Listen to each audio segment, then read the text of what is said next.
Right, guys, let's get in this bloody seat. Bear with me a minute, guys. I put it up there. If you remember, the last video I done was about Article 2, the right to life. And the Equality Act, which you find on the back of a letter from the Department of Work and Pensions, which I've got over there. Bear with me a minute, and I'll tell you what. I use my picky stick.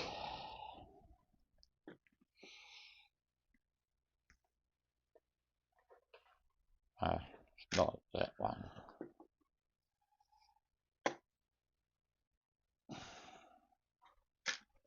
So I'll grab that.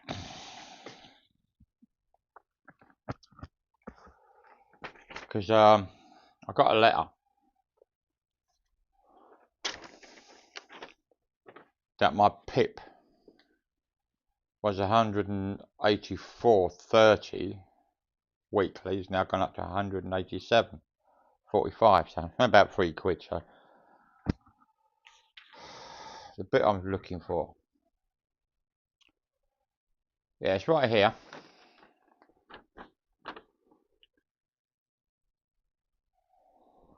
That bit right there,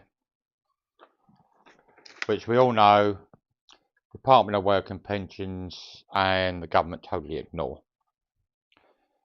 And they've been to court a few times, Department of Work and Pensions, for breaching the Equality Act. But I heard some bad news. Apparently, people that need help washing, dressing, toileting, even these people could lose their PIP under the new government changes and guidelines, policies, whatever you want to call it, to PIP. So if you look at Article 2, the right to life, which is there, look a bit further down, right? What it says also means the government should take appropriate measures to safeguard life by making laws to protect you if your life is at risk. Right? See it?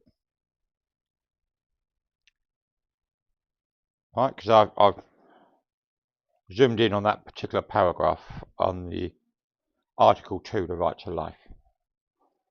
Right? And we know it's enshrined in British law. Right, so you see that right there. So why is the government making policies that does the dead opposite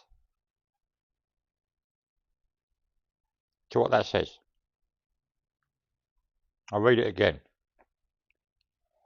Also means the government should make appropriate measures or take appropriate measures to safeguard life by making laws to protect you if your life is at risk.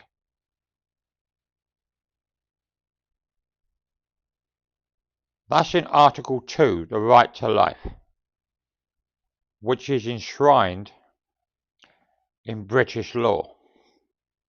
So by making these policies to Universal Credit, which they said if you're unfit for work, your Universal Credit payment will be cut, pushing you into poverty which obviously if anybody's in poverty, their life, it could make them ill. They could get ill from starvation, cold, whatever. It's putting their life at risk. Right? People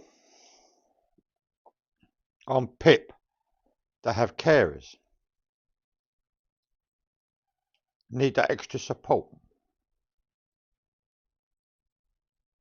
Getting washed, getting dressed, toileting.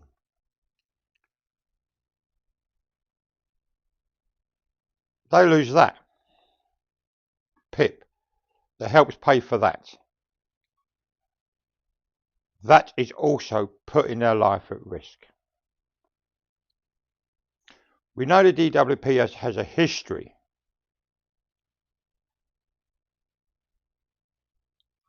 of covering up benefit-linked deaths. So all these people over the years have died due to the actions from government and DWP, has lost their lives because of government action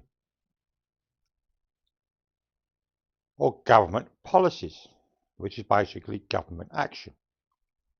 So the government, by their policies, through the DWP, has cost so many people their lives.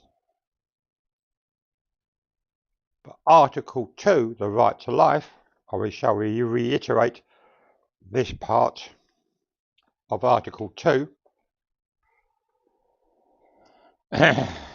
also means the government should take appropriate measures to safeguard lives, hear that? Safeguard lives by making laws to protect you if your life is at risk. But these new policies they're doing with universal credit and PIP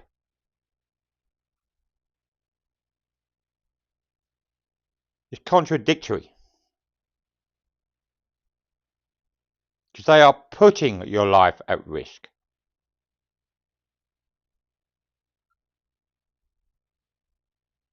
By the changes they're making to universal credit and PIP. So if they're putting your lives at risk by cutting your money, which means you're going to find it harder to afford food, heating. In some cases now you have to pay for certain medications.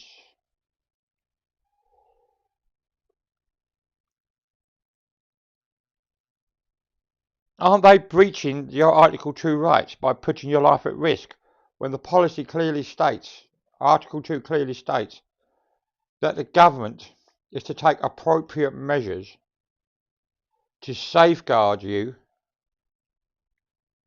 by making laws to protect your life? It says here, to safeguard life by making laws to protect you if your life is at risk. When it's the government and the DWP, a government body, that's putting your life at risk. So they're breaking the law. Because Article 2 of the Human Rights Act is enshrined in British law. It's even breaching the Equality Act. So there you go, guys. You've seen it here in black and white. Here's Article 2. And now we're going on the bit I just read to you.